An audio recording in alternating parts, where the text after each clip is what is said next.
राधे राधे मित्रों। तो मित्रों, आप लोग राधा किशन के अपकमिंग एपिसोड में देखेंगे कि महर्षि भृगु कहते हैं अपनी पुत्री भार्गवी से, भोजन ग्रहण करो पुत्री। और तभी भार्गवी कहती है, क्षमा कीजिएगा बाबा, किंतु अभी मुझे भूख नहीं है, मैं बाद में खा लूंगी। और फिर महर्षि भृगु कहते हैं, पुत्री मुझे ज्ञात है पुत्री कि तुम दुखी हो। तुम यही सोच रही हो ना कि बासु ने श्रीनिवास का इतना अपमान किया, क्या उसके पश्चात हमें श्रीनिवास को घर में रखना चाहिए? क्या कोई भी कला तुम्हें सिखाने के योग्य है या नहीं? यही सब प्रश्न चल रहा है ना तुम्हारे मन में पुत्री। और फिर कहते हैं महर्षि भृगु, पुत्री तुम्हारी प्रसन्नता से अधिक महत्वपूर्ण मेरे लिए संसार में कुछ भी नहीं है। अगर तुम कहोगी कि श्रीनिवास इस घर में कल से ना आए तो वो नहीं आएगा। और फिर मित्रों, आप लोग आगे देखेंगे कि भार्गवी कहती हैं, ये सब होने के पश्चात मैं श्रीनिवास को और परखना चाहती हूँ और उसे अच्छे से जानना चाहती हूँ। और फिर भार्गवी चली जाती है और महर्षि भृगु कहते हैं, मुझे गर्व है अपनी पुत्री पर। एक क्षण के लिए ऐसा लगा कि वो वासुदेव की कटु बातें सुन के कहेगी श्रीनिवास को हटा देते हैं, किंतु उसने तो विपरीत किया। और फिर मित्रों, आप लोग आगे देखेंगे कि गोविंदराज श्रीनिवास को देखते हैं और कहते हैं, तैयार हो जाओ, राजकुमारी पद्मावती को नृत्य सिखाने भी तो तुम्हें जाना है। और फिर श्रीनिवास कहते हैं, मेरा मन नहीं है। और फिर गोविंदराज कहते हैं, मन नहीं है, अच्छा चलो ठीक है, कार्य करते हैं, हम दोनों मंदिर चलते हैं। मंदिर चलकर मैं अपना ये ढोल बजा लूंगा और तुम जो वाद्य मन करे वो बजा लेना। और फिर गोविंदराज कहते हैं श्रीनिवास से, क्या हुआ बताओ तो मुझे। और कहते हैं, ये क्या श्रीनिवास, तुम रो क्यों रहे हो? और तभी श्रीनिवास गोविंदराज के सीने से लग जाते हैं और श्रीनिवास कहते हैं, मैं कहाँ रो रहा हूँ।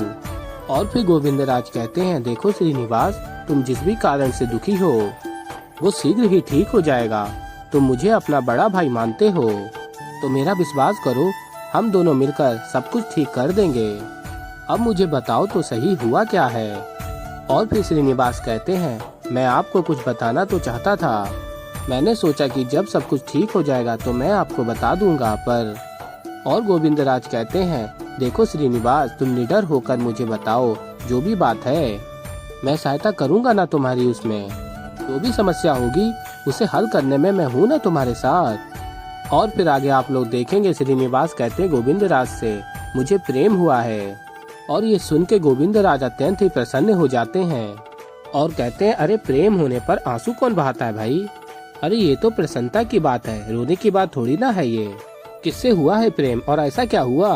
किसी के प्रेम में पड़कर तुम दुखी हो गए प्रसन्न होने के स्थान पर।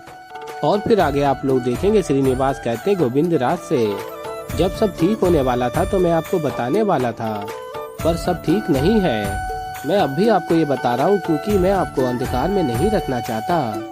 मैं चाहता हूँ कि आप जाने, मैं प्रातः काल उठने के पश्चात मैं जहाँ भी जाता हूँ, जो भी कार्य करता हूँ, जो भी सोचता हूँ, वो सब बस केवल प्रेम के लिए और उस प्रेम को पाने के प्रयास के लिए। और फिर गोविंदराज कहते हैं, मैं समझता हूँ श्रीनिवास। और कहते हैं, अब जब तुमने मुझे सब कुछ बताने का निर्णय ले ही लिया है तो बताओ कौन है ये भाग्यशाली कन्या?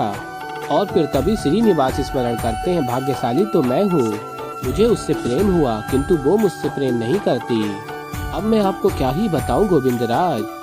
और स्मरण करते हैं, कदाचित इस जन्म में तुमसे मुझे और अपेक्षा नहीं रखनी चाहिए थी लक्ष्मी। और फिर मित्रों, आप लोग आगे देखेंगे कि गोविंदराज श्रीनिवास से कहते हैं, मैं तुम्हें यहाँ ऐसे छोड़कर नहीं जाने वाला, तुम भी चलोगे मेरे साथ। और फिर गोविंदराज श्रीनिवास को नटराज के मंदिर में लेकर जाते हैं और राजकुमारी पद्मावती श्रीनिवास की प्रतीक्षा कर रही होती हैं और कहती हैं, अच्छा हुआ तुम आ गए श्रीनिवास, मैं तुम्हारी ही प्रतीक्षा कर रही थी। और फिर श्रीनिवास कहते हैं, राजकुमारी, मैं आज नृत्य सिखाने का मेरा मन नहीं है, क्षमा कीजिए। और तभी राजकुमारी पद्मावती कहती हैं श्रीनिवास से, मैं यहाँ नृत्य के अभ्यास के लिए नहीं आई हूँ, मैं तो यहाँ किसी और उद्देश्य से आई हूँ। और कहती हैं, मेरे पास तुम्हारे लिए कुछ है। और फिर श्रीनिवास कहते हैं, बात को समझिए राजकुमारी, आज किसी के भी साथ कोई भी बात करने का मन नहीं है मेरा। और तभी गोविंदराज कहते हैं, अरे ये क्या श्री, देखो ये कितनी बड़ी बात है, राजकुमारी तुम्हारे लिए कुछ लेकर आई हैं, उसे एक बार देख तो लो। और फिर राजकुमारी पद्मावती कहती है, मैं जो लाई हूँ वो देखकर तुम अवश्य ही प्रसन्न हो जाओगे श्रीनिवास। और फिर राजकुमारी पद्मावती स्वर्ण आभूषण निकालती हैं और कहती है मैं तुम्हारे लिए स्वर्ण आभूषण लाई हूँ श्रीनिवास, वैसे ही जैसे तुमने पहने हैं, क्योंकि जो व्यक्ति स्वर्ण जितना शुद्ध और तेजस्वी हो उस पर नकली आभूषण नहीं, शुद्ध स्वर्ण के आभूषण ही अच्छे लगते हैं। और फिर गोविंद राज कहते हैं क्षमा कीजिए, मैं ये आभूषण स्वीकार नहीं कर सकता। और फिर श्रीनिवास स्मरण करते हैं मेरा आभूषण तो मेरी श्री है, जब उसने ही मेरा साथ नहीं दिया तो मेरा यहाँ से चले जाना ही उचित है। और फिर मित्रों आप लोग आगे देखेंगे कि गोविंद राज कहते हैं ये क्या कह रहे हो श्री, राजकुमारी ने विशेष तुम्हारे लिए ये आभूषण बनवाया है, तुम इसे मना कर रहे हो। और फिर श्रीनिवास कहते हैं हाँ गोविंद राज मैं इसे मना कर रहा हूँ। और कहते हैं मुझे दुख हो रहा है इस बात से, राजकुमारी को लगा कि मैं ये आभूषण स्वीकार कर लूँगा। और कहते हैं श्रीनिवास नहीं राजकुमारी, ऐसा कभी मत सोचिए, मैं जानता हूँ कि हमारे पास धन नहीं है, रहने के लिए छत भी नहीं है, किंतु हमारे पास स्वाभिमान अवश्य है, मैं ये स्वीकार नहीं कर सकता। और तभी राजकुमारी पद्मावती कहती है नहीं, मेरी मनसा तुम्हें ठेस पहुंचाने की नहीं थी श्रीनिवास। और फिर श्रीनिवास कहते हैं पर आपने मेरी मनसा को अनुचित समझा है राजकुमारी, उचित यही होगा कि आप मुझे आज्ञा दें कि मैं यहाँ से जा सकूं। और तभी राजकुमार बासु आ जाता और कहता है ठीक कहा तुमने, बहन तुमको ठीक से पहचान नहीं पाई, किंतु उसका ये भाई आ गया है जो उसका ये भ्रम दूर कर देगा। और तभी राजकुमारी कहती हैं तुमको कुछ और कहने की आवश्यकता नहीं है वासुदेव, ये मेरे और श्रीनिवास के मध्य की बात है, तुम जाओ यहाँ से। और तभी राजकुमार बासु कहता है ऐसे कैसे चला जाऊँ, क्या है ना बहना तुम बहुत भोली हो, किसी के साथ छल कपट नहीं करती तो तुम्हें सभी लोग सच्चे लगते हैं, तभी तो तुम ये स्वर्ण आभूषण ले आई, वो भी इस श्रीनिवास के लिए।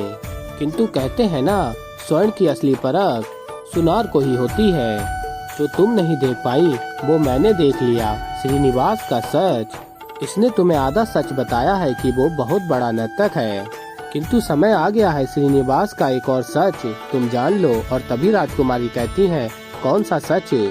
और फिर कुमार बासु कहता है कि श्रीनिवास एक रसोइया है, लोगों के घर पर जाकर भोजन पकाता है, और जब तुम दिन भर इसकी प्रतीक्षा करती हो ना नृत्य सीखने के लिए, तब महाराज भोजन पकाने में व्यस्त रहते हैं। और फिर राजकुमारी पद्मावती श्रीनिवास से पूछती हैं क्या ये सत्य है। और तभी बासु कहता है एकदम सत्य है राजकुमारी पद्मावती। श्रीनिवास ऋषि भृगु के घर जाता है भोजन पकाने, और तो और उनकी पुत्री की जो सखियां है बहुत ही मानती है इसे, चर्चित रसोइया है ये। और कहता है अच्छा श्रीनिवास तुम वहाँ भी नृत्य सिखाते हो क्या, उत्तर दो। और तभी श्रीनिवास कहते हैं मुझे किसी को कोई उत्तर देने की आवश्यकता नहीं है। तो ऐसे ही मित्रों आगे और भी बहुत कुछ देखेंगे आप लोग, तो अभी के लिए इतना ही, मैं मिलता हूँ जल्दी एक नई वीडियो के साथ, तब तक के लिए राधे राधे।